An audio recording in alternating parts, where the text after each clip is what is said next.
मानव दुनिया का सबसे शक्तिशाली जीव कैसे बना, इस विकास की कहानी का आज इस एपिसोड में शुरुआत होगा। आखिर वो कौन सी चीज थी जो बदली और मानव सबसे शक्तिशाली जीव बनने की तरफ बढ़ चला। यदि आप एकदम विकास के शुरुआती दौर में जाएंगे तो देखेंगे कि जो इंसान है वो एक बड़ा कमजोर सा जानवर है जो जंगलों में घूमता है। न कपड़े हैं, न खाने की पूरी व्यवस्था है, न नाखून है, न पंजे हैं, न दांत है उतने खतरनाक, न शरीर में उतनी ताकत है। इंसानों के पास कुछ भी बहुत विशेष नहीं था कि वो जीवों और जंगलों में सरवाइव कर सके। बड़ी मुश्किल से थी उनकी जिंदगी। इस कठिन और कठोर जिंदगी में इंसान किसी शेर को शिकार करते हुए देखता था तो झाड़ी में छुप के पहले टकटकी लगाया रहता था कि ये शेर खा के निकले, कुछ बचे तो हमें भी मिल जाएगा। लेकिन वो मिलेगा क्यों?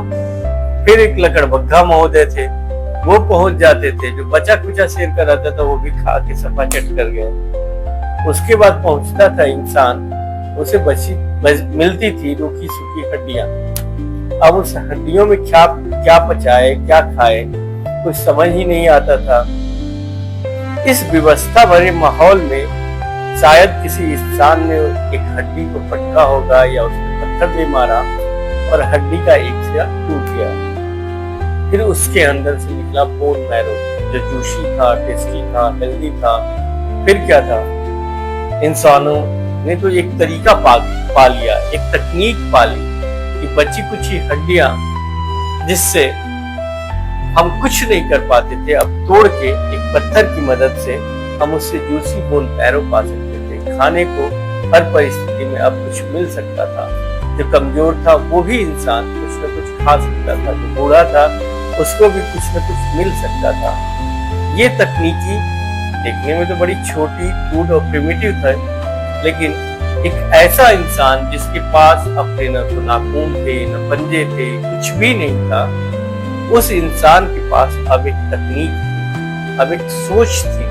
तो वो तकनीक, जुगाड़ और इस तरह की चीजों का उपयोग करके अपनी कमियों पे विजय पा सकता है। वो उन जानवरों के समानता में जा सकता है। फिर इंसानों की जो टोली है वो इन तकनीकों पे काम करना शुरू की कि कैसे हम पाए, और विकास की गाथा, सुपर पावर बनने की गाथा यहीं से शुरू हुई।